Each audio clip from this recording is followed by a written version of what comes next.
tapi cuman hati yang bersih yang memanggil panggilannya. Cuman hati yang mempunyai rasa ikhlas dan tulus cinta kepada Allah Subhanahu wa taala yang mendatangi masjidnya. Kenapa? Karena tahu sungguh salat jamaah itu mempunyai berkah. Maka dari itu kita minta sama Allah Subhanahu wa taala semoga di Masjid Al-Falah ini jemaahnya lebih ramai lagi. Semoga hajat-hajatnya jemaah Nurul Falah ini dikabulkan sama Allah Subhanahu wa taala. Yang sakit disembuhkan, yang keluarganya yang lalu yang telah mendahului kita dijadikan kuburannya raudhah min riyadhil jannah. Berkat apa? Berkat anak-anaknya, cucu-cucunya salat di masjid. Karena kenapa? Karena salat itu adalah wasiatnya Rasulullah sallallahu alaihi wasallam. Rasulullah sallallahu alaihi wasallam pas ditanya sebelum meninggal, apa itu wasiatnya? As-salatu as-salah. As-salatu as-salah. Gimana salatnya? Gimana salatnya? Salat ini paling penting. Maka dari itu berapa banyak yang ekonominya sempit di dunia, berapa banyak yang keluarganya hancur di dunia. Sebab apa? Kalau kita cari sebab musababnya yaitu apa? Karena dia tidak mementingi salat, karena dia tidak mendahulukan salat dari segala hal. Ada rapat, boleh rapat. Ada meeting, boleh meeting. Tapi meetingnya berapa jam? 2 jam. Sholat cuma 3 menit, 4 menit. Dahulukanlah sholat, dahulukanlah akhiratmu, maka dunia akan mendatangimu. Dahulukanlah akhiratmu, maka dunia akan mendatangimu.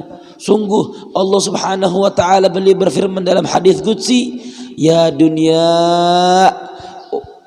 man khadamaki fastakhdimih wa man khadamani fakhdumih. Wahai dunia, Allah Subhanahu wa taala bersabda dalam hadis qudsi, barang siapa yang berhamba kepadamu maka perbudaklah. Jadikanlah mereka capek dalam mencari dunia. Jadikanlah mereka banting badan, lari sana lari sini mencari dunia, tapi dunia enggak datang kepadanya. Susah rezekinya seret. Kenapa?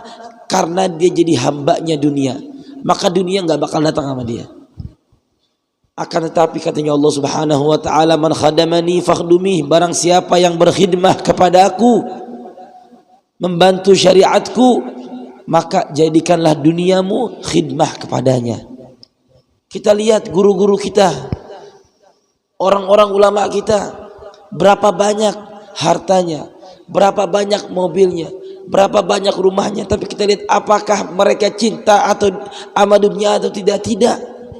Mereka cuma sibuk dengan berzikir kepada Allah Subhanahu wa taala. Mereka cuma sibuk bersalawat kepada Nabi besar Muhammad sallallahu alaihi wasallam. Mereka cuma sibuk mengajar dan belajar, akan tetapi hartanya lancar. Kenapa? Karena mereka selalu mendahulukan akhirat sebelum dunianya dia. Dunia bagus, kita nggak bilang dunia nggak bagus, tapi jadikan dunia kita bukan gara-gara hidup kita sebagai dunia, enggak.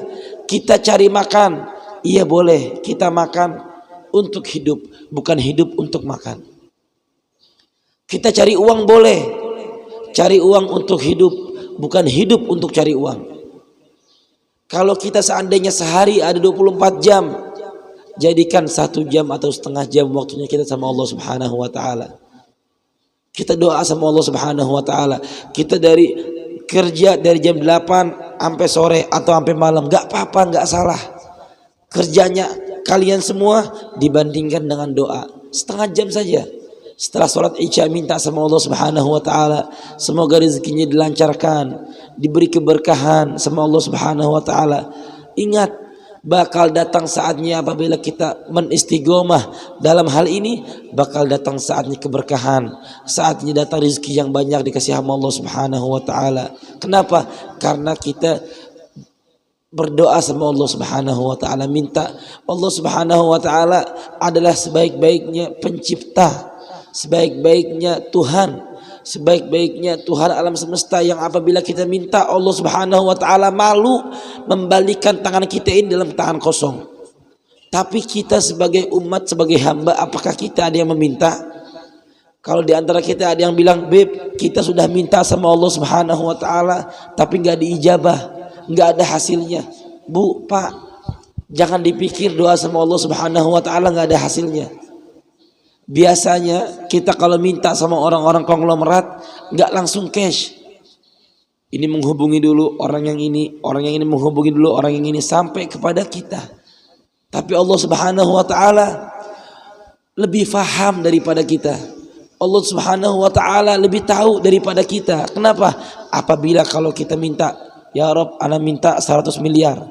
Kalau dikasih sekarang 100 miliar, dia bakal lupa sama Allah Subhanahu wa taala. Seandainya kalau di sini ada yang punya uang 100 miliar, ada gak yang sholat di sini? Nggak ada. Apabila kalau di jemaah ini ada yang punya duit 1 miliar aja atau 2 miliar atau 10 miliar, nggak ada yang sholat di masjid ini. Kenapa? Karena Allah tahu apabila dikasih kenikmatan yang banyak kita lupa. Innal insana khuliqa halu'a idza massahu syarru jazua wa idza mana'ul khair manu'a. Sungguh manusia itu sifatnya apabila dikasih kenikmatan mereka lupa sama yang ngasih, mereka lupa sama yang memberi. Tapi apabila datangnya musibah, datangnya bencana, datangnya bala, mereka baru ingat, mereka baru ngeluh, mereka baru ya Rob, kenapa kok bisa jadi begini? Ya Rob, anak saya sakit. Ya Rob, istri saya begini. Ya Rob, keluarga saya begini. Kenapa? Karena mereka pas datangnya sehat, pas datangnya rezeki nggak bersyukur sama Allah Subhanahu wa taala. Allah Subhanahu wa taala berfirman, la in syakartum la azidannakum. Barang siapa yang bersyukur kepadaku atas nikmat-nikmat yang aku kasih, maka aku akan tambah. La azidannakum, lam harf taukid, la azidannakum. Kepastian yang Allah akan kasih dan yang Allah akan tambah. Maka dari itu kita harus bersyukur. Sungguh nikmat yang Allah beri kepada kita sangatlah besar. Nikmat jangan kita lihat cuma sebagai ekonomi saja, duit, harta dan yang lainnya, tidak. Sungguh nikmat yang terbesar adalah nikmat Islam. Nikmat yang terbesar nikmat iman. Nikmat yang terbesar nikmat la ilaha illallah. Nikmat yang terbesar nikmat kita punya pendengaran, nikmat mata, nikmat hidung, nikmat kita masuk keluar kamar mandi. Dahulu diceritakan ada seorang kaya raya di zaman sahabat. Orang kaya raya, dia mempunyai harta yang sangat luas, mempunyai harta yang tak terhingga hartanya. Datang nih orang fakir miskin kepadanya, hei wahai orang tajir, wahai orang kaya, ana pengen nanya sama engkau. Apa itu? Apabila engkau minum dan minum itu beberapa lama akan membawa engkau ke kamar mandi, harus dikeluarkan minuman ini. Tapi Allah tidak mengizinkannya. Engkau mempunyai sakit, yaitu sakit nggak bisa buang air.